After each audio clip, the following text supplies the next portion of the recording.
Welcome. I'm Dr. Lori Hogle from Oakland University in the state of Michigan. This session is titled Inclusion in Ensemble Settings, Parallels of Universal Designing for Learning, or UDL, and Social Constructivist Approaches. Let's first consider that learning is individual. As John Dewey suggests, we as individuals all have different schemas, experiences, and sociocultural contexts. So foundationally, we as educators honor each individual learner as unique, wonderfully valued, and able to learn, make music, and meaningfully contribute to a music ensemble. So we aim to create lesson plans that allow for varied learners to enter into individual learning experiences within social contexts. A social constructivist vision of learning and teaching not only acknowledges the interaction of individual and social context for learning, but it acknowledges that each learner connects new musical understanding with their prior experiences, according to Fosnot, 1996. So ensemble educators might include problem-solving activities, as Wiggins 2015 suggests, to foster progressive development of learners' musical understandings, remembering that learners participate in problem-solving most when teachers take less direct responsibility.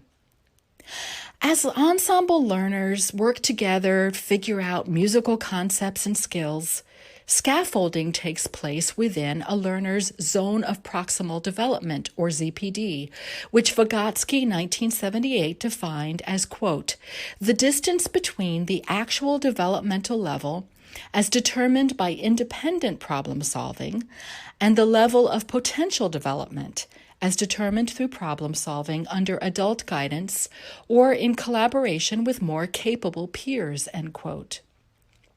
We as educators can intentionally design the social environment and experiences to simultaneously foster an accessible, challenging, and inclusive learning environment for each individual in an ensemble.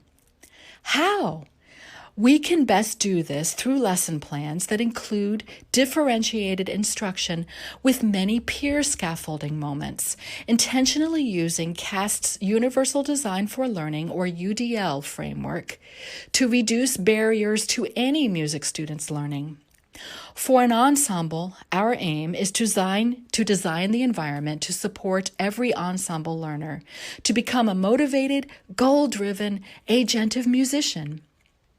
Rather than a workshop in which we would have worked together to experience some of these ideas firsthand, I'd like to verbally offer some practical, parallel ways in which UDL and social constructivist approaches to ensemble learning could benefit all learners, including those with exceptionalities.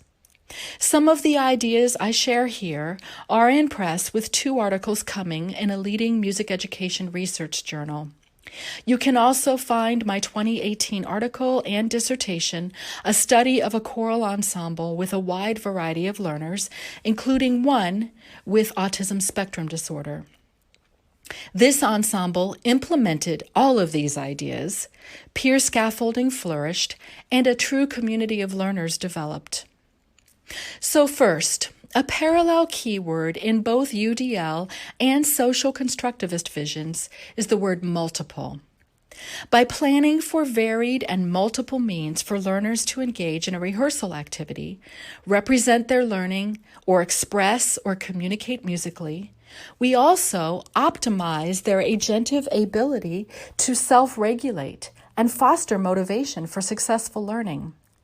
By allowing multiple points of entry or access into the same musical experience, specifically through open-ended problem solving, individual learners with differing expertise can participate in the same experience.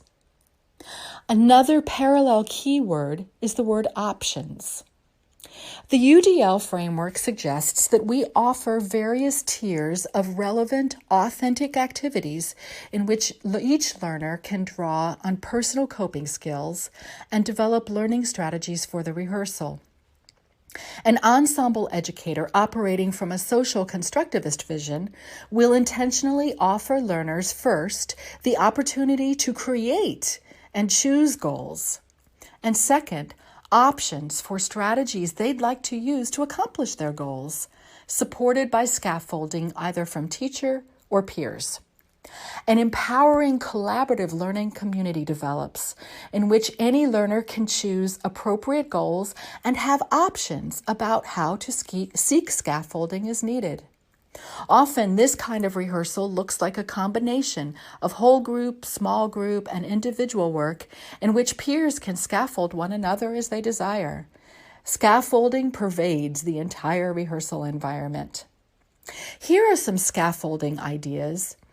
Start with formative assessment to check each individual's prior knowledge, and pre-teach vocabulary or notation symbols, perhaps using a word wall where they're all left on the wall for them to access at any time. Provide proleptic instruction of notation needs by offering both iconic and standard symbols with advanced organizers, maybe during a warm-up moment right before the piece of repertoire that uses that symbol. Model something small, model patterns. Maybe use a document camera with the score itself and mark your score, find something specific, rehearse a tricky place after they've experienced the whole and before trying the whole again. Chunk information step by step as needed. Use mind maps or graphic organizers to help all problem solve as they graphically connect to their prior learnings and make the relationships between the elements explicit. Be sure that everything in the classroom, on the wall, everywhere, that it can serve as a scaffolding tool, fully accessible by all learners as they work independently from you and problem solve with one another. The goal is for you to provide tiered, differentiated instruction and have students be able to choose their own scaffolding needs. Because you know what? They often know what they need to be successful. Consider that peer scaffolding, as offered by Rogoff and Paligsar and Brown, could become a more efficient and preferred way to address multiple needs for differentiated instruction. I have found that it actually fosters what musical agency, what Wiggins 2016 defines, and that helps meet positive, emotional, affective needs for learning.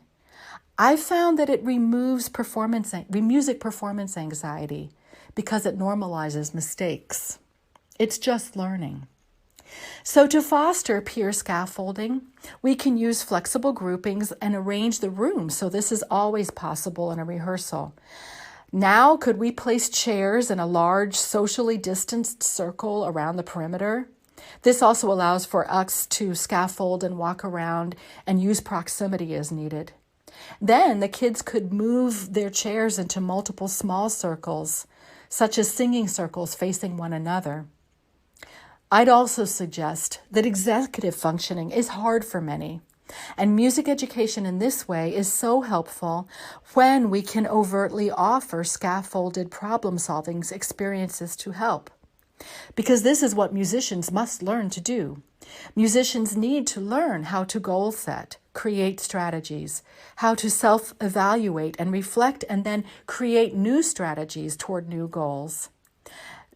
Self-regulation, as Zimmerman offers, is always needed. So let's first model. Let's show today's plan on the board for each rehearsal consistently. And then let's provide as much autonomy and choice and options as possible through scaffolding. Here are a few more specific thoughts. We can provide prompts and scaffolds for students so they can estimate effort, resources, and difficulty. We can provide models or examples of the process and also of the product of goal setting. So in that way, we can provide guides and checklists for scaffolding that goal setting process. We should always provide learner-created goals, objectives, and schedules for the next rehearsal in an obvious place. They can refer to that throughout their work. We can embed prompts to stop and think before acting. We can be sure to allow for time and rehearsals so learners can discover adequate next steps for the musicking. Often this is what works really well. Give them time and space for just a few minutes to practice it alone and then problem solve together.